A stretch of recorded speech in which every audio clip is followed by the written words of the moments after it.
The night was heavy with mist and silence. Only the whispers of the wind moved through the broken forest. Jamin's hand was wrapped around Parton's as they stumbled along the muddy trail, searching for a way out after escaping the rival's ambush. His shirt was torn, blood seeping from the wound on his arm, but his eyes never left her. "Are you okay?" he asked softly. Parton nodded, trying to catch her breath. "I'm fine. I'm just tired of running, Jamin. Every time we find peace, someone tries to destroy it." He gave a weak smile. "That's what happens when you work for two powerful enemies." Before Parton could reply, a faint sound echoed from behind the trees. A woman's voice. "Jamin, Parton." They both froze. That voice. It was too familiar to be imagined. Parton gripped his arm. "Did you hear that?" Jamin's heart skipped. He turned toward the sound, his pulse racing. Out of the mist stumbled Mincio, weak and trembling. Her once perfect hair now tangled, her face covered in scratches. Behind her was Quan, Jamin's missing bodyguard, his clothes soaked and torn. "She was wandering near the river," Quan said breathlessly. "I think she escaped from them." Parton's eyes widened in shock. "What? You're alive?" Mincio collapsed onto the ground, sobbing. "They locked me up for days. I thought I would die there. I managed to escape when they started fighting among themselves." Her voice shook as she added, "I didn't know where else to go. Please don't send me away." Jamin knelt beside her, torn between pity and suspicion. "Who followed you? Did anyone see you?" Mincio shook her head weakly. "No, I came alone." Jamin looked between the two women. He could see the hatred in Parton's eyes and the desperation in Mincio's. His voice came out, steady but firm.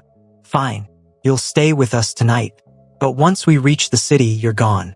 "Thank you," Mincio whispered, pretending to sob again. Parton muttered under her breath. "If she tries anything, she'll regret coming back from the dead." That night, they found shelter in an old temple halfway down the mountain.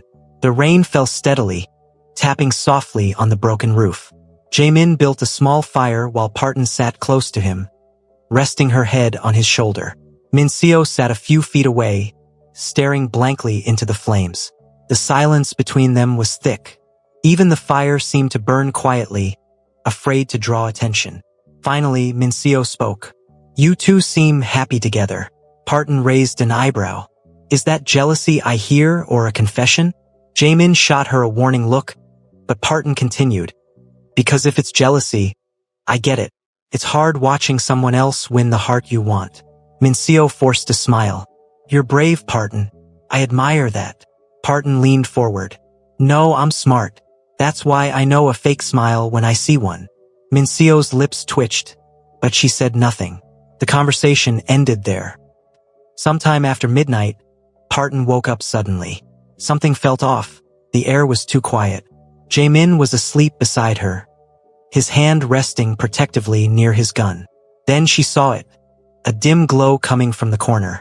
Mincio was on the phone, whispering. Parton strained to listen. "They're both here," Mincio murmured. "Move in quietly. Kill the man. Leave the wife alive. I'll handle the rest." Parton's blood froze. For a moment, her heart forgot to beat. She crawled toward Jamin and shook his shoulder urgently. "Baby, wake up. Now, I swear on my ancestors, wake up." He blinked awake, confused. "What?" But before he could finish, Mincio turned, realizing she'd been caught. Her tears and weakness were gone. Her eyes were sharp, her hand clutching a gun. "I really hoped it wouldn't come to this," she said coldly. "But love makes people foolish. Goodbye, boss." The gun fired, a loud blast echoing through the temple. The bullet grazed Jamin's shoulder, making him stagger back. Parton screamed and grabbed the nearest thing, a burning stick from the fire pit. She swung it with full force. "You picked the wrong African wife to play with." The flaming stick hit Mincio's arm, making her drop the gun. The two women clashed violently, fire sparks flying, rain dripping from the ceiling. Mincio hissed, "You don't deserve him." Parton, panting and fierce, shot back, "You're right. I earned him." She kicked Mincio in the stomach, sending her crashing into the wall. Jamin struggled up, bleeding but focused. He grabbed the gun and pointed it straight at her. "It's over, Minseo." Minseo smiled through the pain. "No, Jaemin. It's just beginning." Before he could fire, she threw a small smoke bomb on the floor. The entire room filled with thick white fog. By the time the smoke cleared, Minseo and Quan were gone. Rain poured harder as dawn broke. Parton sat beside Jaemin, pressing a cloth to his wound. "You should have let me finish her." He winced but smiled weakly. "You nearly did." "I hate her," Parton whispered, her voice trembling. "She came back like a ghost." Jaemin reached for her hand. "Ghosts only return when something's unfinished. Maybe she wants revenge, or maybe someone bigger is controlling her." Parton's eyes widened. "You think she's working for the rivals again?" He nodded slowly. "Or maybe she never stopped." Parton looked away, her jaw tight. "Then we end it. No more running. No more hiding." Jaemin smiled faintly. "That's my girl." She looked at him, her heart softening despite the chaos. "Just promise me one thing, Jaemin." "What?" "Don't ever die before me." He chuckled softly. "I'll do my best." She leaned in and kissed him. Slow, deep, and desperate. The rain fell harder outside, but inside the temple, their hearts burned brighter than ever. Somewhere far away, Minseo watched them through binoculars, a bandage around her arm. She smirked and whispered into her earpiece. "Phase 2 begins tonight."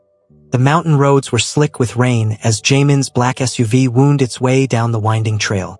The storm from the night before had quieted, but the silence that followed was heavier, thick, like the world was holding its breath. Parton sat in the passenger seat, hair tied up in a messy bun, still wearing Jaemin's oversized jacket. She looked out the window, her reflection staring back at her like a stranger. She whispered, "Every time I think we're done with the madness, something new happens." Jaemin kept his eyes on the road. "That's what life is when you've got enemies hiding behind smiles." She turned to him. "You mean like Minseo?" He nodded. "And whoever she's working for." Parton sighed and placed a hand over his. "Then we face them together, yeah?" He smiled faintly. "Always." For the first time in weeks, a fragile peace settled between them. The smell of pine trees and wet earth filled the car, and Parton leaned back, finally feeling safe enough to close her eyes. By evening, they reached the outskirts of Seoul. The skyline glittered with cold lights, and the traffic hummed like a restless beast. Jaemin parked in a quiet underground garage, one of his secret safe locations. The building above looked ordinary, but it was fitted with bulletproof glass, surveillance cameras, and a steel-reinforced panic room. Inside, Parton changed into something simple, a cream sweater and jeans. She tied her hair into a neat ponytail and walked barefoot through the penthouse, sipping tea. Jaemin was on the phone with one of his men, giving orders to strengthen the perimeter. "You think she'll come here?" Parton asked when he hung up. "She will," he said. "Minseo never lets go easily. But this time, she won't walk away." Parton grinned playfully. "You sound like a movie villain." "I love it." Jaemin chuckled. "Then you're my leading lady." She raised a brow. "As long as you don't kill me in the sequel." That night, they ate dinner. Together, grilled steak, rice, and kimchi stew. The mood was soft, almost romantic. Parton made jokes about her village girl fashion era, teasing herself for how she used to wear long skirts and old sweaters around the house. "Babe," she said between bites. "You remember that one time I wore a scarf so big you said it looked like a blanket?" He laughed. "I still have nightmares about it." Parton threw a napkin at him. "You didn't complain when I prayed all night instead of..." She stopped, blushing. He leaned forward, smirking. "Instead of what, sweetheart?" "Instead of giving you husband privileges." Jaemin grinned wider. "That's what I thought." They both burst into laughter. For a moment, it felt like the chaos of their world had melted away. They were just two people in love, surviving together. But outside, in the dark alleys of Seoul, Minseo watched from a distance. She stood beside a sleek black van, her arm still wrapped in a bandage. Next to her was a tall man with a scar across his jaw, Ryu, one of Jaemin's former lieutenants turned rival. "She trusts him too much," Minseo whispered. "That's his weakness." Ryu smirked. "And yours?" Mincio shot him a glare. I want her broken, not dead. I want Jaemin to watch her fall apart before I take him. Ryu chuckled. You've changed, Mincio. You used to be cold. Now you sound jealous. She turned to him sharply. I wanted him before she walked in with her perfume and her fake innocence. She made him forget who he was. Ryu leaned closer. Then let's remind him. He handed her a small tablet. On the screen was a live feed of Jaemin's penthouse. Someone inside was streaming the footage to them. Mincio smirked. Perfect. The little rat did his job. Ryu nodded. Your spy is in position. When the lights go out, it begins. Back inside the penthouse, Parton was cleaning the kitchen when she heard a faint clicking sound. It came from behind the living room wall, soft but rhythmic. She frowned and walked closer, pressing her ear to it. Sounded like typing. Jaemin? She called out. You hear that? He came over, gun in hand. Where? There. Behind the wall. He pressed a button on the control panel beside the door. The hidden security system screen flickered to life. Lines of unfamiliar code scrolled across it. His expression darkened. Someone's hacking in. Suddenly, all the lights went out. The penthouse plunged into darkness. Stay behind me, he ordered, pulling her close. A second later, the backup lights flickered on, dim and red. A single message flashed on every screen in the room. Hello, Jaemin. Did you miss me? MS. Parton gasped. She's in our system. Before Jaemin could respond, the glass wall behind them shattered. A sniper bullet slicing through the air. They ducked as shards rained down. Alarms blared. Move!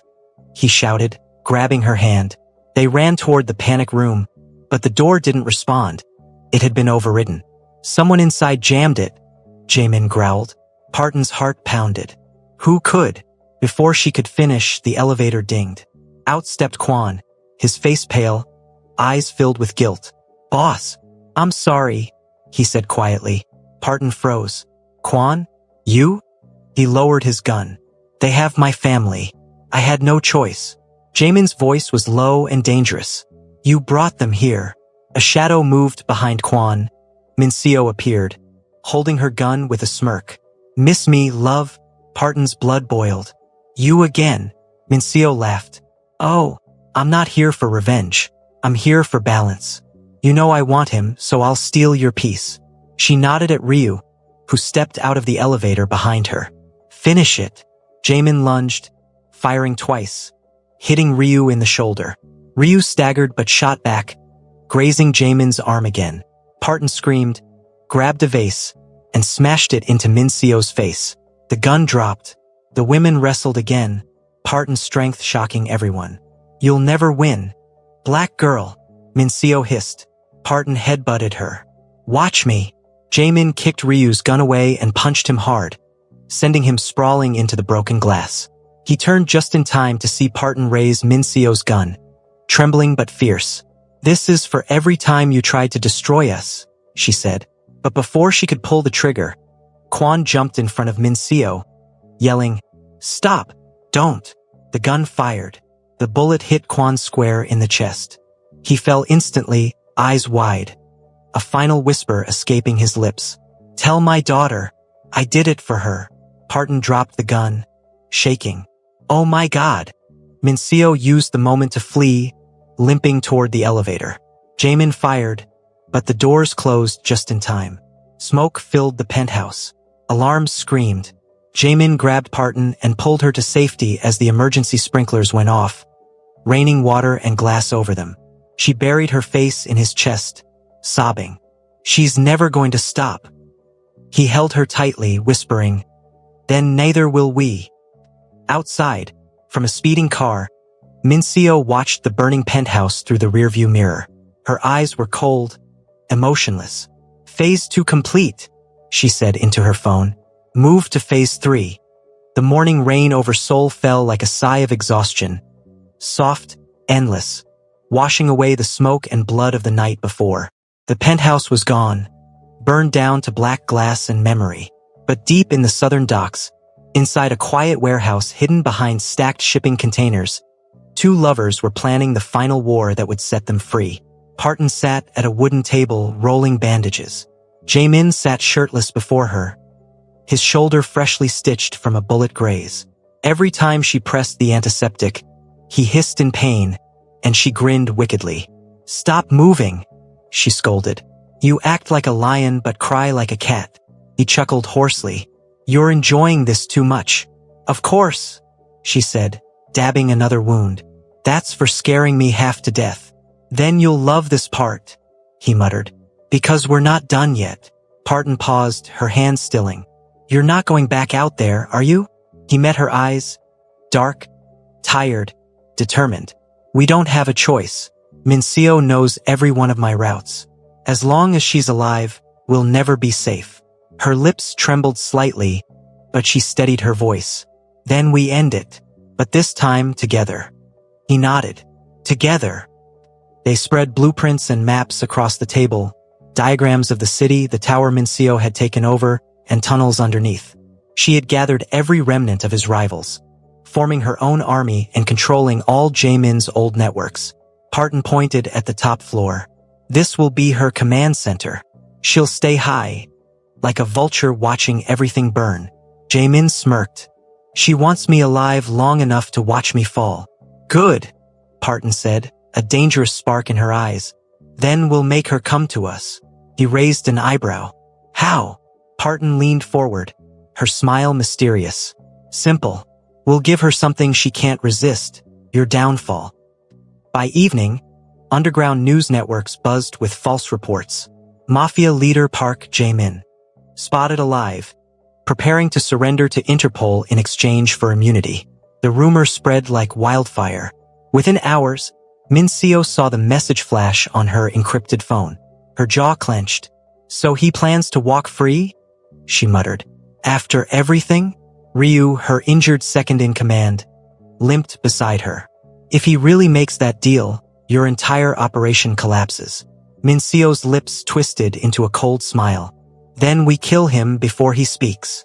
Exactly what Parton predicted. That night, the rain returned. Cold, silver sheets falling over an abandoned subway station. The tunnels echoed with dripping water and flickering lights. Jaemin stood there, dressed in black, his gun holstered at his side. Beside him was Parton, her curls tied back, wearing a black vest over a simple outfit. She looked nervous but fierce. "You sure she'll take the bait?" she whispered. He nodded. "Mincio doesn't forgive. She only finishes what she starts." Parton sighed. "Remind me why I didn't marry a quiet teacher?" He chuckled softly. "You'd be bored." She smiled. "True." Then footsteps. Sharp, deliberate. Mincio appeared at the far end of the tunnel, gun drawn, face half-shadowed by the flickering light. Her expression was calm, deadly. "You really are hard to kill, Jaemin," she said coldly. He smirked faintly. "You should have aimed better." Her gaze shifted to Parton. "So this is the woman who made Seoul's coldest mafia man soft? The village girl with a rosary and an attitude." Parton tilted her head. "You talk too much for someone who hides behind men." Mincio's eyes narrowed. "I don't hide. I build. I built his empire, trained his men, carried his secrets. And how did he thank me? By treating me like an assistant." Jaemin's voice turned to steel. "You were never my equal, Mincio. You were an operative and a good one. But you sold my men's lives for money." She gave a small, bitter laugh. "Money buys freedom. Love only brings weakness." Parton stepped forward, her voice steady. "No, betrayal brings emptiness. And that's what you've become, empty." For a moment, Mincio's mask cracked. "You think you're better than me?" "I don't have to be," Parton said. "I just have peace. Something you'll never know." Mincio raised her gun. "Peace dies tonight." But before she could fire, floodlights burst to life above them. Dozens of armed men stepped out from the shadows. Jaemin's loyal soldiers, flanking both sides. Police sirens wailed from the upper tunnel as tactical units poured in. Mincio froze. "What is this?" Jaemin's voice was calm. "Endgame. Every word you said, recorded, broadcasted, and now evidence." Her hand trembled on the gun. "You set me up?" Parton smiled sweetly. "No, honey. You set yourself up. Minseo's scream echoed as she fired wildly, but Jaemin was faster. One clean shot shattered the gun from her grip, clattered to the ground. Parton walked over, heels echoing, and kicked the weapon away. "It's over," she said softly. "Stop before you lose your soul completely." Minseo glared up, tears of rage spilling. "He'll never love you the way he loved power." Parton leaned closer. "Maybe not, but he'll live for me, not die for greed." Police rushed in, handcuffing Minseo and her surviving men. The echo of their footsteps faded as they were dragged away into the night. Jaemin turned to Parton, his chest rising and falling slowly. The tunnel was quiet again. Only the sound of dripping water and their breathing. "It's over," he whispered. Parton looked up at him, eyes glossy, hair damp from rain. "Promise me we're done with guns, Jaemin." He smiled faintly, pressing his forehead to hers. "From now on, no guns, just love." Hours later, they stood on a rooftop overlooking the city. Dawn began to break, casting gold across Seoul's skyline. Smoke had cleared. For the first time in months, peace didn't feel like a dream. Parton leaned into him, her voice soft.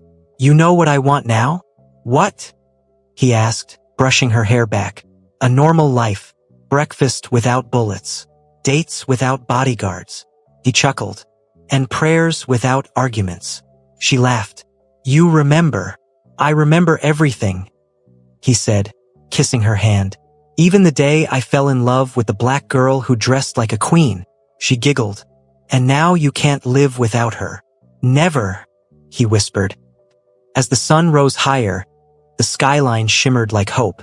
Behind them, news screens flickered with the headline, "Underworld Queenpin Minseo arrested. Mafia empire disbanded." But to Parton and Jaemin, the only victory that mattered was this. His arm around her waist, her laughter echoing softly in the wind, and the promise that from now on, their battles would only be about who loved more. They walked away from the edge together, hand in hand. The war behind them, their love finally free. The city of Seoul had never looked so gentle. It was a week since Minseo's arrest, and for the first time in months, no sirens echoed through the streets, no shadows lingered behind tinted cars, and no coded messages flashed across Jaemin's phone. The underworld had gone silent, and peace, that rare, delicate thing, finally came to stay. Parton woke to soft sunlight spilling across the curtains. She blinked, disoriented for a second. No gunfire, no emergency calls, just birds and the faint smell of roasted coffee. When she turned, Jaemin was standing by the open balcony, shirtless, his scars glowing faintly in the morning light. A warm breeze ruffled his black hair. In his hands, 2 mugs of coffee. "Morning, boss lady," he said, his tone teasing. Parton stretched lazily, the white silk sheets sliding down her shoulders. "Boss lady?" she repeated with a sleepy smile. "I thought you retired." He smirked. "I did. You're the boss now." She laughed softly. "Please, I just want to be your piece, not your manager." He walked over, handed her the mug, and sat beside her on the edge of the bed. "You already are my piece," he said quietly. "You just don't know how loud my world was before you." Her smile softened. "And you don't know how quiet mine was before you." They sat there for a moment, just breathing, watching the curtains sway.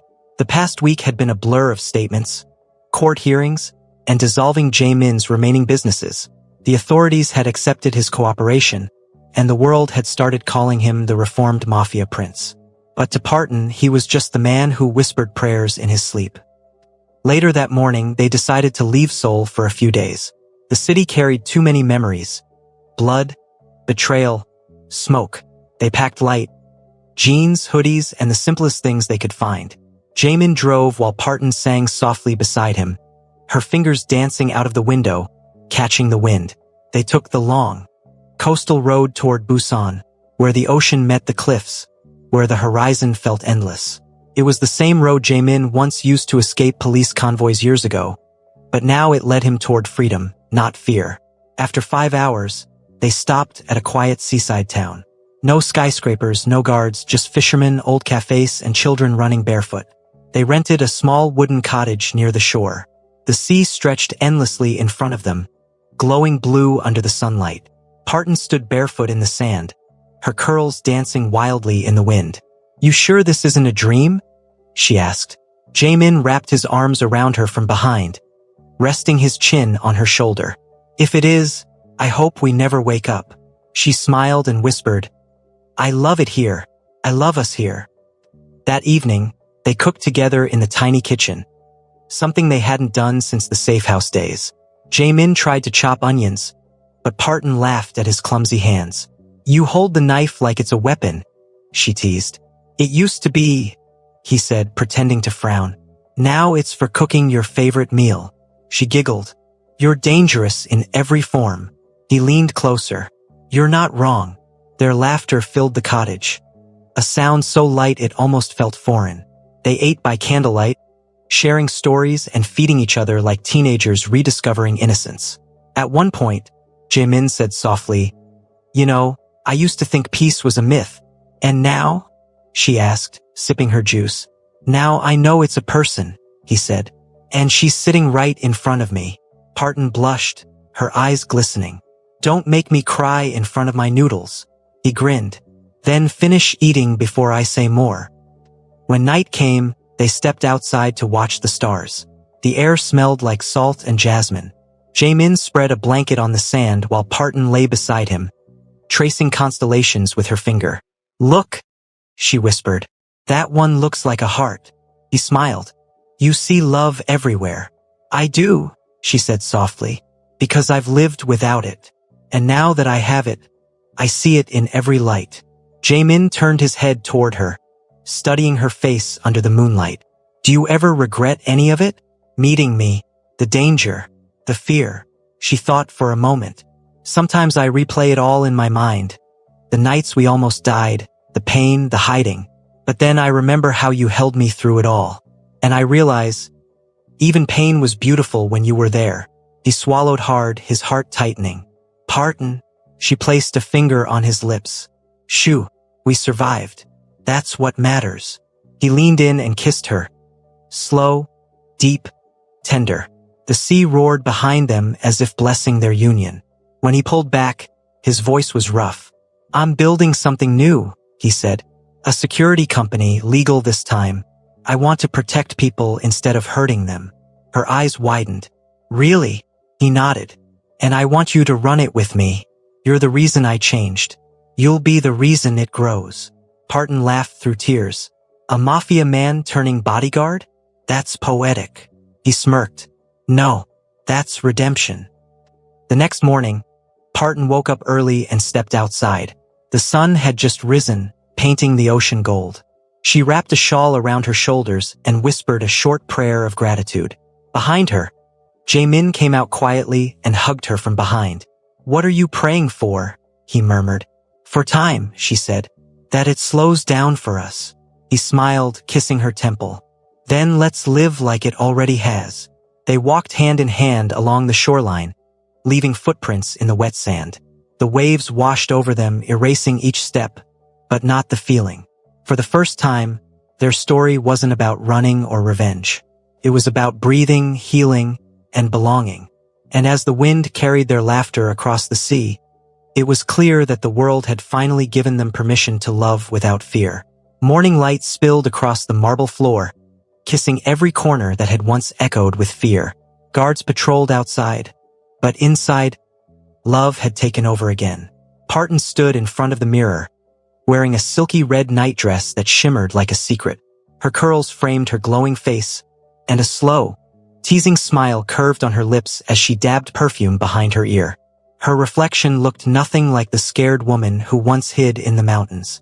This was the new Parton, soft, bold, and dangerous in the best way. She whispered to her reflection, "Mrs. Park, it's time to remind your husband what peace tastes like."